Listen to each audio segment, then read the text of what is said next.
Welcome to Seed to Life. In my last video on butterfly pea plants, we discussed the history, benefits, and uses of butterfly pea plants. In this video, I'm going to talk about how to grow these beautiful flowers successfully from seeds and general growing requirements. The butterfly pea is a legume. It can be easily grown from seeds and also from cuttings of a mature vine. If you live in a tropical region with mild winters, then you can grow it as a perennial. But if you experience harsh winters and can't protect the plants by bringing them indoors, then you have to grow it as an annual. Typically, butterfly pea vines grow in USDA zones 9 through 12, but I live in zone 8A, and in recent years we are consistently experiencing harsh spells of winter when the temperatures go down to the low 20s, which is several degrees below zero, for about a week or so at a time. I overwinter the plants inside an enclosed garage, and they survive and come back again in the spring. The optimal growing temperature is between 65 to 85 degrees Fahrenheit or 18 to 30 degrees Celsius.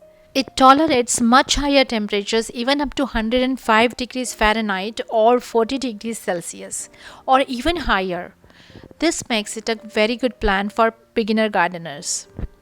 You can start the seeds indoors about 6 to 8 weeks before the last frost date in your region. Germination time is about 3 to 5 days. Soaking the seeds in water for a day before sowing further shortens the germination time. I prefer to soak the beans and hard seeds in water before planting. That just helps you to know how many seeds are going to germinate because you can see the changes in the seeds. The seeds that are going to germinate swell up. If there are still some hard seeds, you can keep them in the water for an additional day or two. Once you see the seeds changing, cover them up in a wet cloth or paper napkin to keep them moist until they sprout.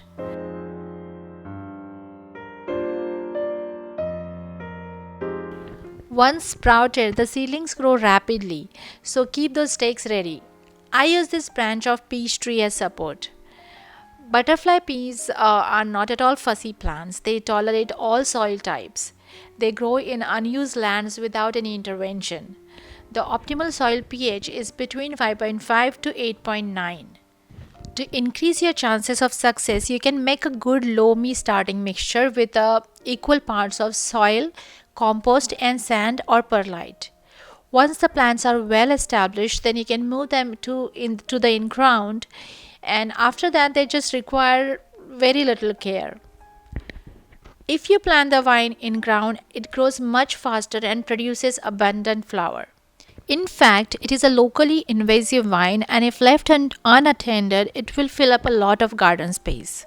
So you choose the spot to plant this vine accordingly, as it will outgrow the neighboring plants and will leave no space for them.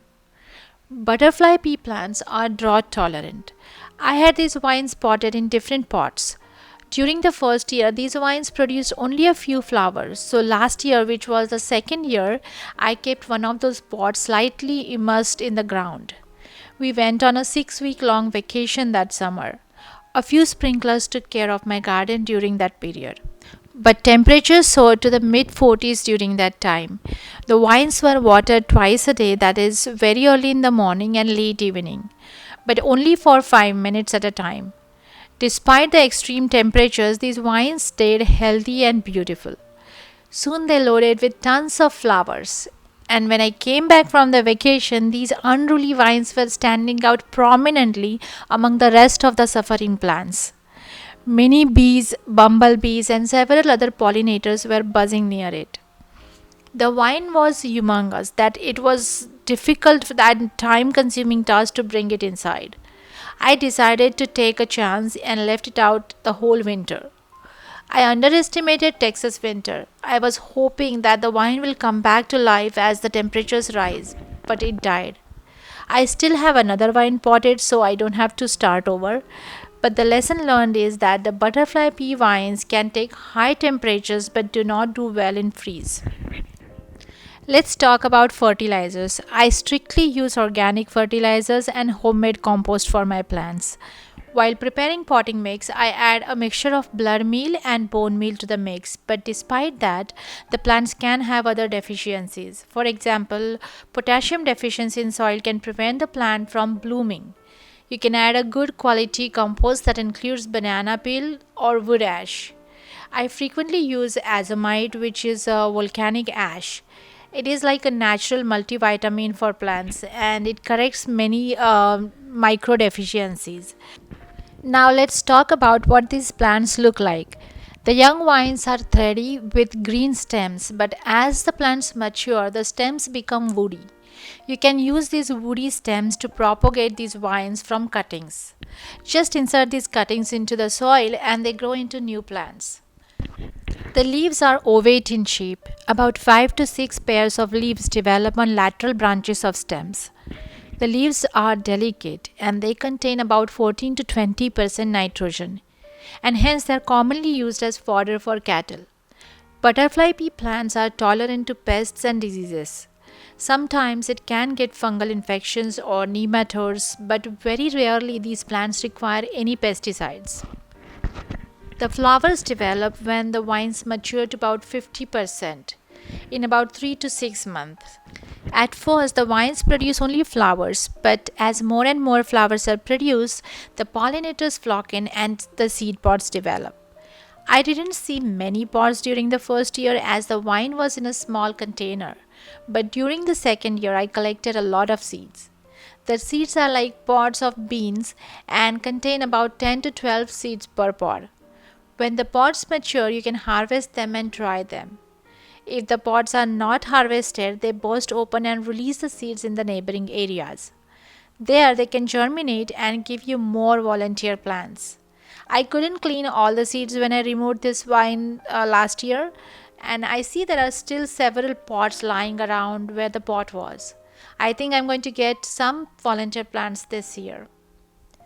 Gardeners mostly grow butterfly pea plants for their ornamental value.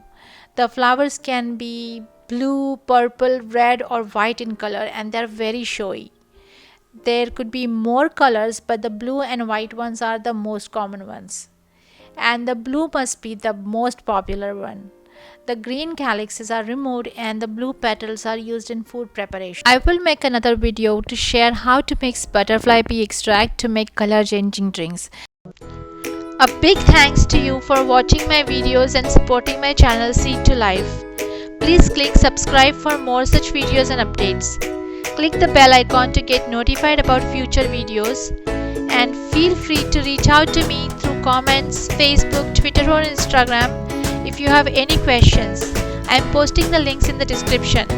I would love to hear your suggestions and would like to know the news of your garden. Happy gardening. Thank you again. See you soon.